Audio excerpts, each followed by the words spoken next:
ನಮಸ್ತೆ ಫ್ರೆಂಡ್ಸ್, ನೋಡಿ ಇವತ್ತು ನಮಗೆ ದೊಡ್ಡ ಸಿಗಡಿ ಸಿಕ್ಕಿದೆ ಪ್ರಾನ್ಸ್. ಅದರಲ್ಲಿ ಗಾರ್ಲಿಕ್ ಮಸಾಲ ಮಾಡಿದ್ದೇನೆ. ತುಂಬ ಸುಲಭ ಇದು ಮಾಡೋದು, ಹೆಚ್ಚೇನು ಸಾಮಾನು ಬೇಕಾಗಿಲ್ಲ. ಹಾಗಾದರೆ ಹೇಗೆ ಏನು ಸಾಮಾನು ಬೇಕು ಅಂತ ನೋಡುವ.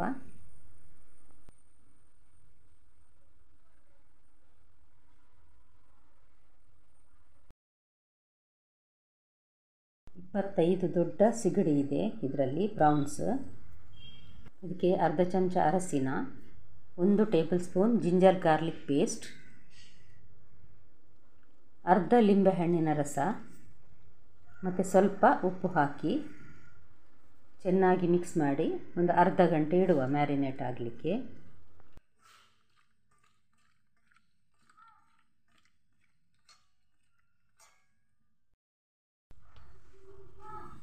ಇದು ದೊಡ್ಡ ಸಿಗಡಿ ಆದ್ದರಿಂದ ಇದಕ್ಕೆ ಫೋರ್ಕಲ್ಲಿ ನಡುವೆ ಚುಚ್ಚಿ ಮಸಾಲೆ ಒಳಗೆ ಹೋಗುವ ಹಾಗೆ ಮಾಡುವ.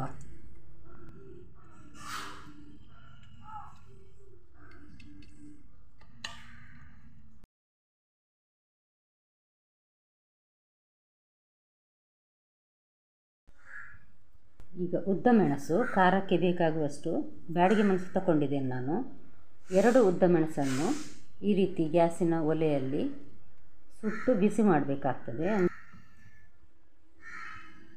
ಹೀಗೆ ಮಾಡಿದರೆ ಒಳ್ಳೆ ರುಚಿ ಕೊಡ್ತದೆ ಪದಾರ್ಥಕ್ಕೆ, ಅದಕ್ಕಾಗಿ ಹೀಗೆ ಮಾಡಿದ್ದೇನೆ ನಾನು.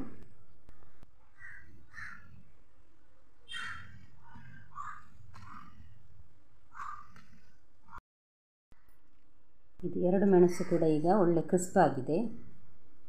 ಈಗ ಡ್ರೈ ಮಸಾಲೆ ರೆಡಿ ಮಾಡಲಿಕ್ಕೆ 1 ಟೀ ಚಮಚ ಜೀರಿಗೆ ಮತ್ತು 1 ಟೀ ಚಮಚ ಕರಿಮೆಣಸು, 2 ಟೀ ಚಮಚ ಕೊತ್ತಂಬರಿ ಬೀಜ,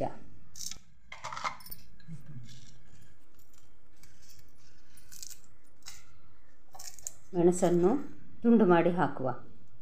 ಯಾಕಂದರೆ ಇದನ್ನು ನಾವು ತರಿಯಾಗಿ ರುಬ್ಬಲಿಕ್ಕೆ, ನೀರು ಹಾಕದೆ.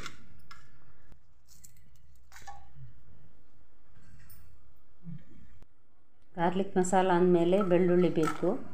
12 ಬೆಳ್ಳುಳ್ಳಿ ಎಸಳು ಸಿಪ್ಪೆ ತೆಗೆದಿದ್ದೇನೆ ನಾನು. ನೋಡಿ, ಈಗ ತರಿಯಾಗಿ ರುಬ್ಬಿದ್ದೇನೆ ಇದನ್ನು. ಮಸಾಲೆ ರೆಡಿಯಾಗಿದೆ.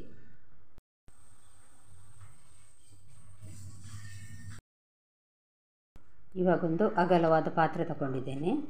ಇದಕ್ಕೆ 2 ಟೇಬಲ್ ಸ್ಪೂನ್ನಷ್ಟು ಎಣ್ಣೆ ಹಾಕಿದ್ದೇನೆ. ಒಂದು ಅರ್ಧ ಈರುಳ್ಳಿ ಸಣ್ಣಗೆ ಕಟ್ ಮಾಡಿ ಒಂದು ಸ್ವಲ್ಪ ಪಿಂಕ್ ಬಣ್ಣ ಬರುವವರೆಗೆ ಹುರಿಯುವ.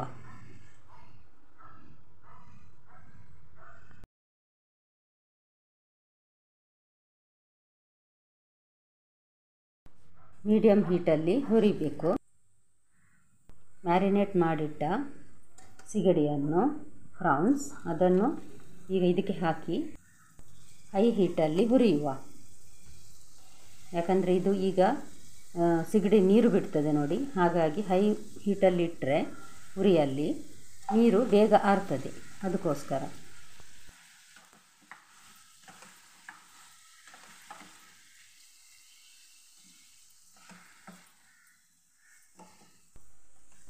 ಹುರಿತಾ ಸಿಗಡಿಯ ಬಣ್ಣ ಬಿಳಿ ಬಣ್ಣಕ್ಕೆ ಬರ್ತಾ ಇದೆ ನೋಡಿ. ಈಗ ನೀರು ಬಿಡಬೇಕಷ್ಟೇ. ಇದು ಉರಿ ಜೋರಾಗಿದೆ. ಹೀಗೆ ಒಂದು 5 ರಿಂದ 7 ನಿಮಿಷ ಹುರಿಯುವ. ನೋಡಿ, ಈಗ ಸಿಗಡಿ ನೀರು ಬಿಟ್ಟಿದೆ.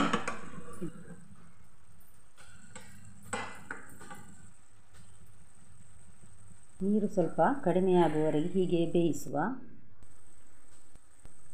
ಈಗ ಕರಿಬೇವು ಹಾಕುವ ಮತ್ತು ಹಸಿಮೆಣಸು.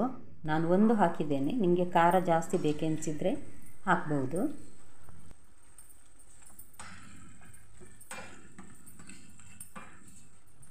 ಈಗ ನೋಡಿ, ನೀರು ಕಡಿಮೆ ಆಗ್ತಾ ಬಂತು.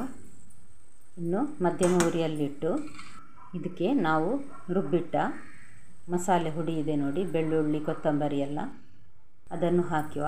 ಉಪ್ಪು ಬೇಕಿದ್ದರೆ ರುಚಿಗೆ ಸೇರಿಸುವ. ಸ್ವಲ್ಪ ಚೆನ್ನಾಗಿ ಬೆರೆಸಬೇಕಿದನ್ನು. ಈಗ ಸ್ವಲ್ಪ ಲೋ ಫ್ಲೇಮಲ್ಲಿಟ್ಟರೆ ಒಳ್ಳೆಯದು.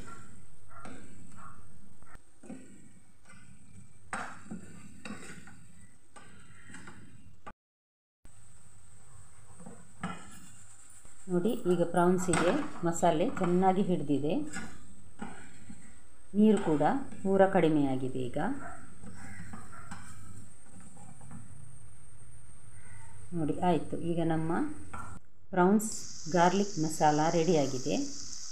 ಇದು ನೋಡಲಿಕ್ಕೆ ಎಷ್ಟು ಚೆನ್ನಾಗಿದೆ ನೋಡಿ, ಅಷ್ಟೇ ರುಚಿಯಾಗಿರ್ತದೆ ಬೆಳ್ಳುಳ್ಳಿಯ ಪರಿಮಳದಿಂದಾಗಿ. ನೀವು ಒಮ್ಮೆ ಟ್ರೈ ಮಾಡಿ ನನಗೆ ಕಮೆಂಟ್ ಬಾಕ್ಸಲ್ಲಿ ತಿಳಿಸಿ ಹೇಗೆ ಬಂದಿದೆ ಎಂದು. ಈ ಅಡಿಗೆಯನ್ನು ನೋಡಿದ ನನ್ನೆಲ್ಲ ವೀಕ್ಷಕರಿಗೆ ಧನ್ಯವಾದ.